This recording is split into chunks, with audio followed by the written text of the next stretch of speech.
ऐसे नंबर का स्क्वायर पूछा गया है जो 50 के आसपास है, उसका भी ट्रिक होती है, बहुत आसानी से सॉल्व हो जाएगा। उसमें क्या करना है, देखना है कि 50 से कितना कम है वो नंबर या कितना ज़्यादा है।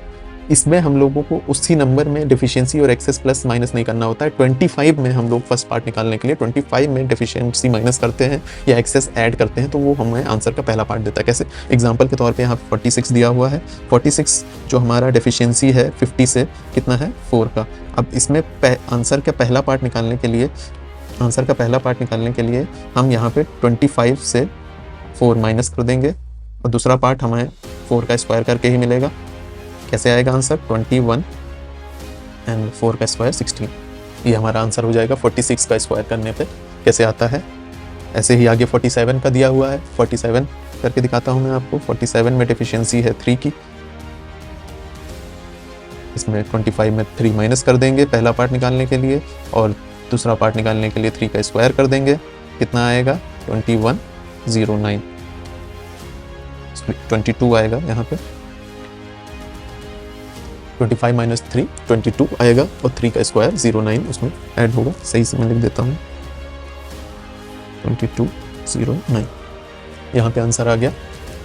ऐसे ही एक्सेस का भी एक नंबर उठा के मैं दिखाता हूँ आपको। 53 है तो इसमें एक्सेस कितना है, 3 का एक्सेस है। इसको 20 पहला पार्ट निकालने के लिए 25 में 3 सम करेंगे, दूसरा पार्ट निकालने के लिए 3 का स्क्वायर करेंगे। इसमें आ गया आंसर 2809। 2809 हमारा आंसर आ गया इसका 53 का स्क्वायर। अब थोड़ा ऐसा नहीं है ज़रूरी कि थोड़ा पास में ही हो तभी आप उससे आंसर निकाल सकते हैं, थोड़ा दूर भी है अगर नंबर तो उसका भी आंसर इससे निकाल सकता है। कैसे, मैं आपको करके दिखाता हूँ। 62 नंबर लेते हैं जो इस टेबल में नहीं दिया हुआ है। इसमें एक्सेस कितना है, 50 से 12 आ रहा है तो 12 हम लोग सम कर देंगे 25 में। 25 प्लस 12 पहला पार्ट आंसर का, दूसरा पार्ट हमारा 12 का स्क्वायर। तो यहाँ पे पहला पार्ट हो गया 37, दूसरा पार्ट हो रहा है 12 का स्क्वायर 144, बट हमको 2 ही डिजिट लेनी है यहाँ पे। 144 हम नहीं लिख सकते इसलिए यहाँ पे 44 लिखेंगे और 1 यहाँ पे कैरी दे देंगे 7 को, तो आंसर आ जाएगा 3844। 62 का स्क्वायर 3844, यानी थोड़ा हल्का सा दूर भी है अगर 50 से तो भी हम लोग एक्सेस और डिफिशियंसी वाले ट्रिक से इसका सोल्यूशन कर सकते हैं।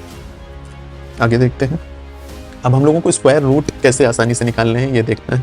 स्क्वायर रूट में थोड़ा हमको ये याद रखना है कि स्क्वायर अगर 1 से एंड हो रहा है तो उसके स्क्वायर रूट में कौन से नंबर आ सकते हैं यूनिट डिजिट में। 1 का स्क्वायर 1 होता है या फिर 9 का स्क्वायर 81 होता है जिसमें लास्ट डिजिट 1 आ रही है।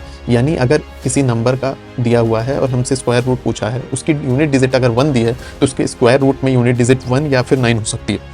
ऐसे ही हमारे पास 4 दिया होगा अगर नंबर की यूनिट डिजिट, तो फिर उसका रूट जो होगा वो 2 या फिर 8 हो सकता है, क्योंकि 2 का स्क्वायर होता है 4 और 8 का स्क्वायर होता है 64। दोनों के ही यूनिट डिजिट 4 आ रही है तो उसके स्क्वायर रूट में ऐसे डिजिट के नंबर में जिनका यूनिट 4 है